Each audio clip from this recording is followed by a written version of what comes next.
अंधेरों की दुनिया में आपका स्वागत है। अगर आप हॉरर कहानियों के शौकीन हैं तो अभी हॉरर नाइट को सब्सक्राइब करें। ये कहानी लगभग 40 साल पुरानी है, साल 1980 की, जब 22 साल की नंदिनी की जिंदगी बिल्कुल ठीक चल रही थी।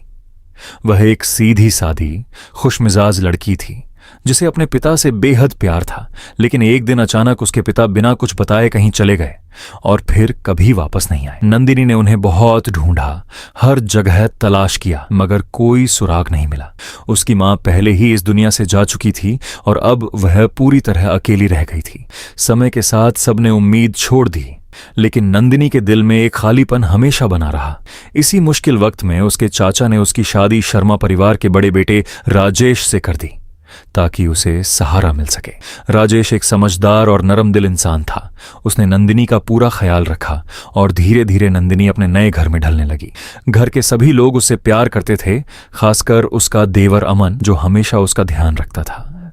कुछ ही समय में नंदिनी को लगा कि शायद उसकी जिंदगी फिर से सामान्य हो रही है, लेकिन फिर एक रात सब कुछ बदल गया। रात के अंधेरे में नंदिनी की आंख एक अजीब सी रोने की आवाज से खुली। उसने इधर उधर देखा, कमरे में कोई नहीं था और राजेश गहरी नींद में सो रहा था। नंदिनी ने खुद को समझाया कि शायद यह उसका वहम है और फिर सो गई। लेकिन यह सिर्फ शुरुआत थी। उसके बाद वह आवाज उसे बार बार सुनाई देने लगी, कभी पास कभी दूर। धीरे धीरे उसे यकीन होने लगा कि यह आवाज उसके पिता की है, जो किसी दर्द में हैं और उससे मदद मांग रहे हैं। जब उसने यह बात राजेश और अमन को बताई तो दोनों ने इसे वहम बताया। उनके मुताबिक यह सब उसके मानसिक तनाव और पुरानी यादों का असर था।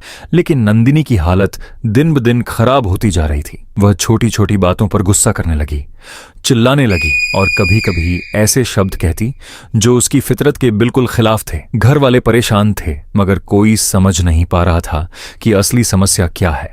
फिर एक दिन नंदिनी को वही आवाज हवेली के एक पुराने बंद कमरे से आती महसूस हुई, जैसे कोई उसे बुला रहा। वह धीरे धीरे उस कमरे की तरफ बढ़ी, दरवाजा खोला और अंदर चली गई। कमरे में घुप अंधेरा था और हवा में एक अजीब सी घुटन थी। कमरे के बीचों बीच एक काली मूर्ति रखी थी। जैसे ही उसकी नजर उस मूर्ति पर पड़ी, उसके दिल में डर की एक लहर दौड़ गई। लेकिन न जाने क्यों वह उसके पास चली गई और जैसे ही उसने उस मूर्ति को छुआ, उसकी सांस रुकने लगी। उसे लगा जैसे कोई उसका गला दबा रहा हो। वह घबरा कर पीछे हटी और बाहर जाने लगी, लेकिन अचानक उसका पैर किसी सख्त चीज से टकरा गया। नीचे देखा तो एक इंसानी खोपड़ी पड़ी थी। अब उसके शरीर में सिहरन दौड़ गई। पूरा कमरा हड्डियों से भरा हुआ था और दीवारों पर अजीब निशान बने हुए थे। कांपते हाथों से उसने चारों तरफ देखा तो उसे एक पुराना खत मिला। उसमें लिखा था, यह मूर्ति शापित है, ये पीढ़ियों से इस परिवार को बर्बाद करती आ रही है। इतना पढ़ते ही वही रोने की आवाज फिर गूंज उठी, इस बार पहले से ज्यादा पास, ज्यादा डरावनी। मूर्ति खुद ब खुद हिलने लगी और नंदिनी वहीं बेहोश हो गई। जब उसे होश आया तो वह अपने कमरे में थी। सभी लोग उसके आसपास खड़े थे। सबने बताया कि वह ड्राइंग रूम में बेहोश मिली थी और शायद उसे कोई बुरा सपना आया था। लेकिन सच्चाई इससे कहीं ज्यादा भयानक थी। उस रात के बाद नंदिनी कभी पहले जैसी नहीं रही। एक रात जब राजेश कमरे में आया तो उसने देखा कि नंदिनी बिस्तर पर नहीं थी। वह कमरे के एक अंधेरे कोने में खड़ी थी, दीवार की तरफ मुंह करके जोर जोर से हंस रही थी। राजेश ने जैसे ही उसे पुकारा, वह धीरे से मुड़ी। उसकी आंखों में आंसू थे और उसने कहा, मैं बेगुनाह हूं, मुझे बचा लो। अगले दिन उसकी हालत और बिगड़ गई। वह सबको धमकाने लगी। उसका चेहरा पीला पड़ गया, आंखों के नीचे गहरे साए आ गए और उसकी हरकतें बेहद अजीब होती जा रही थीं। घर में डर फैल चुका था। फिर वह हादसा हुआ जिसने सब कुछ खत्म कर दिया। एक शाम राजेश के पिता अपने कमरे में अकेले थे।